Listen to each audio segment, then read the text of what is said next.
দিয়ক গাইজ বৈদ্য যাম গাড়ী মানে আমি বনগাঁও পাৰ আহিলো সেইকাৰণে বনকে লৈ আহিলো আবে মজা আয়েগা না ভিড় এই সত্ৰখনৰ বিষয়ে অলপমান আহিছে যেতিয়া অলপমান জানিবই লাগিব সকলোৱে hello' guys welcome back to my Chandan চিকেবাৰী চেনেলত স্বাগতম জনাইছোঁ আৰু আজি ধামাকাদাৰ হ'বলৈ গৈ আছে আজি প্ৰথমটো দিন আৰু আজি আমি গৈ আছোঁ বৰ্তমান বোকাহাটৰ পৰা কলে গৈ আছোঁ ভিডিঅ'টো শেষলৈকে চাই থাকক তেতিয়া কৈ আছোঁ আৰু পুৰা ষ্টেণ্ড লৈ লৈছোঁ এবাৰ মজাকৈ ভিডিঅ' বনাম বুলি ওলাইছোঁ আৰু কেমেৰাও ভাল আপোনালোকক ভাল ভাল ভিডিঅ' দেখাবলৈ চাম আৰু এই অৰুণাচলৰ ফালে গৈ আছোঁ ক'ত গৈ আছোঁ গেছ কৰক আৰু কমেণ্ট কৰক সিহঁতক কৈ দিছোঁ থুলমূলকৈ আৰু মেইন জেগাটোলৈ আপোনালোকক ক'ম মানে ভিডিঅ'টো শেষলৈকে চাই থাকক আৰু ভাই আছে লগত পুৰা এই মজা আৰু এইখন চাইকেলখন মজাকৈ ৰেডি বেগ চেগ বান্ধিলোঁ আৰু বৰষুণ আহিছে আমি এইকেইদিনটো পূৰা ৰ'দ দি আছিলে আমি ভাবিছিলোঁ পূৰা ৰ'দ দিব আমি ধুনীয়াকৈ গৈ ৰাতি ৰাইড কৰিম কিন্তু এতিয়া যিটো বৰষুণ দিলে মানে আমি বহুত ভাল লাগিছে আমি এতিয়া লাকি নেকি ভাই একদম লাকি আমাক সেইকাৰণে মানে পবিত্ৰ হৈ দিছে একেবাৰে আমি পবিত্ৰ হৈ যাম এখন যেতিয়া বৰষুণ দিব বৰষুণ দিয়াৰ কাৰণে আমি পবিত্ৰ হৈ ধুনীয়াকৈ যাম আৰু গাড়ীকে যোৱা হ'লেতো ৰ'দ দিলে হয় এতিয়া আমি বৰষুণ দিব সেইকাৰণে আমি ধুনীয়াকৈ আহিছোঁ পূৰা বৰষুণ আহি গ'ল এতিয়া ৰেইনকোট চেংকোট লগাই ল'লোঁ মজাকৈ এতিয়া ইয়াত আহিয়ে লগাই লৈছোঁ কিন্তু পূৰা চব ৰেডি এটা হেভি প্লেনিং কৰিছোঁ আৰু বেলেগ এটা হ'ব আৰু আপোনালোকে ভিডিঅ'টো শেষলৈকে চাই থাকিব আৰু আপোনালোকে সকলোৱে মৰম দিব বুলি আশা কৰিলোঁ এতিয়া ভাল কেমেৰা ভালকৈ দেখাম আৰু ভাল ফুটেজ আহিব বৰুণ দেৱতাই আমাক পূৰা বৰষুণ দি দিছে সেই মানুহকেইটাই লাগি আৰু তেনেহ'লে গৈ থাকোঁ আপোনালোকে অলপ হিলিব পাৰে চাইকেলত উঠি লওঁ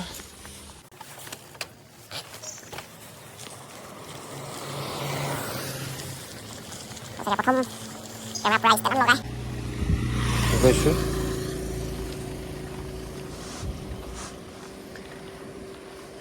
পূৰা এতিয়া গৈ থাকোঁ আৰু বৰষুণটো কমি গ'ল যাতে বৰষুণ দি থাকে তাৰে আশা কৰোঁ পূৰা এতিয়া নুমলী ঘৰ পাৰ হ'লোঁ আৰু পূৰা ব্ৰেড বন লৈ লৈছোঁ ব্ৰেকফাষ্টৰ কাৰণে দুটাই আৰু এতিয়া মজাকৈ গৈ আছোঁ ফৰলাইন ৰাস্তা পালোঁ আৰু এতিয়া চিন্তা নাই আৰু বতৰটো কি ধুনীয়া কৰিছে দেখিছে নাই মানে বতৰটো ভাল কৰাৰ কাৰণে মানে বহুত ভাল পাইছোঁ আমাৰ মানে পেডেল মাৰি থকাটো কষ্ট হোৱা নাই গৰম দি থকাত নহয় এতিয়ালৈকে আমি মানে ইমান দূৰ আহিব নোৱাৰিলোঁ ৰখি আহিব লগা হ'লহেঁতেন ৰখিয়ে দিলোঁহেঁতেন ইমান গৰমততো চাইকেল চলাব নোৱাৰি ন সেইকাৰণে এতিয়া বতৰটো কি ধুনীয়া কৰিছে মই মানে বৰুণ দেৱতাক মানে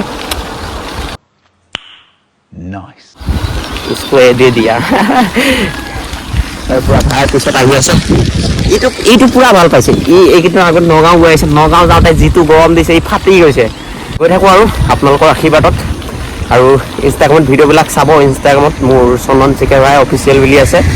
আৰু তাতে মানে আপোনালোকক আগতীয়াকৈ আপডেটবিলাক দি থাকিম মানে ফাৰ্ষ্ট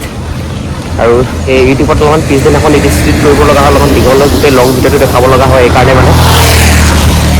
পূৰা গান শুনি গৈ আছোঁ আৰু মজাকৈ ভিডিঅ' চাই থাকক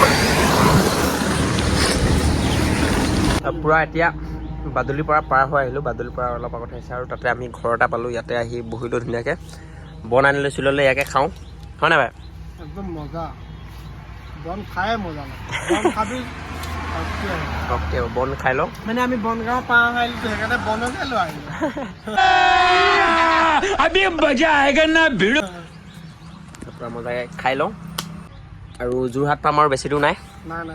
এই মানে ইমান বিচাৰিলোঁ জেলি নাপালোঁ সেইকাৰণে নদিছৰ পেকেট কিনি তাতে পাই যে এইটো ভিতৰত থাকে যে লৈ পেলাই আৰু এতিয়া বৰ্তমান দেৰগাঁও পাই গ'লোঁ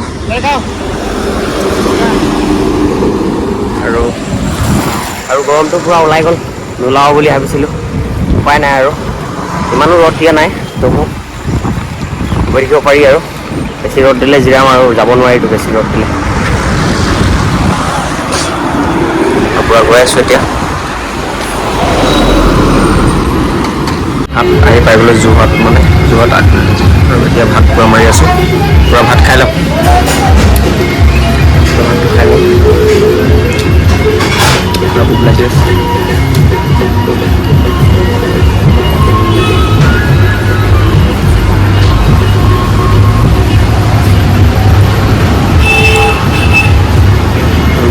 আপোনাৰ লগৰ এটা আছিলে মানে তাতে মজাকৈ খালোঁ খাই ওলাই দিলোঁ বতৰটো অলপমান ঠাণ্ডা কৰিছে আৰু সেইকাৰণে ওলাই দিলোঁ দুটাই এতিয়া যাওঁ আৰু যিমান দূৰ পাৰোঁ আজি আৰু ক'ত স্প্ৰে কৰিম আজি চাই থাকিলে গম পাব আকৌ ষ্টাৰ্ট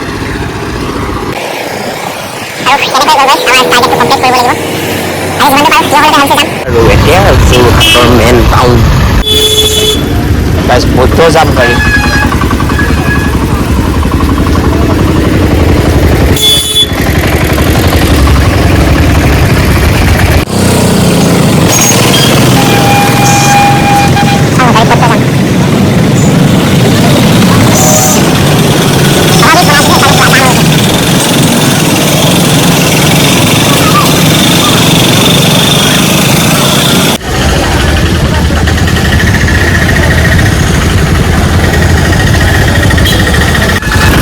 গৰমখনত বৈদ্য জাম হৈ গৈছে আৰু গৰম হৈ গৈছে গাইছ মানে যিটো জামৰ পৰা ওলাই আহিলোঁ নহয় ফাটি গ'ল মানে কৈছোঁ নহয় মাথা চাথা বিষাই গৈছে মানে বৈদ্য জাম আৰু ইমান গৰম মানে জামতে মানে কিবা হৈ গৈছে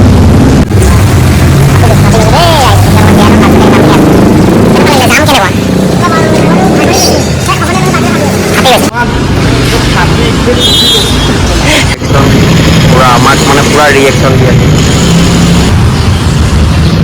ৰিয়েকশ্যন পুৰা ৰিয়েকশ্যন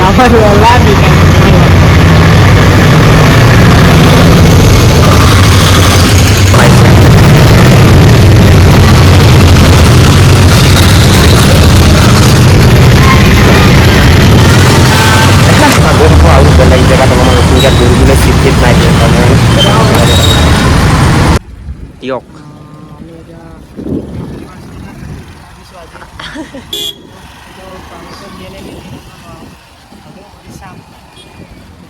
সত্ৰ পাই গ'লোঁ আৰু ইয়াতে থকাৰ ব্যৱস্থা কৰিলে ককাহঁতি মানে দি থাকে আৰু বহুত ভাল লাগিলে আমাক থাকিবলৈ দিলে মজাকৈ আমিকেইটা আহি পাই গ'লোঁ এতিয়া এটা ভৰালি ৰুমলৈ আৰু ককা বুলিয়ে ক'ব লাগিব আৰু যথেষ্ট বহুত ডাঙৰ যেতিয়া এটা ফটো পৰা এইটো ৰুম হয় প্ৰায় এইবিলাক সম্বৰ্ধনা পত্ৰ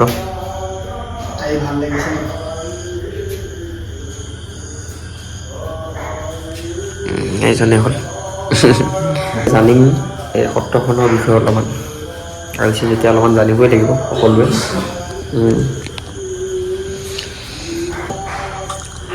নামটো ৰাজন ভৰালী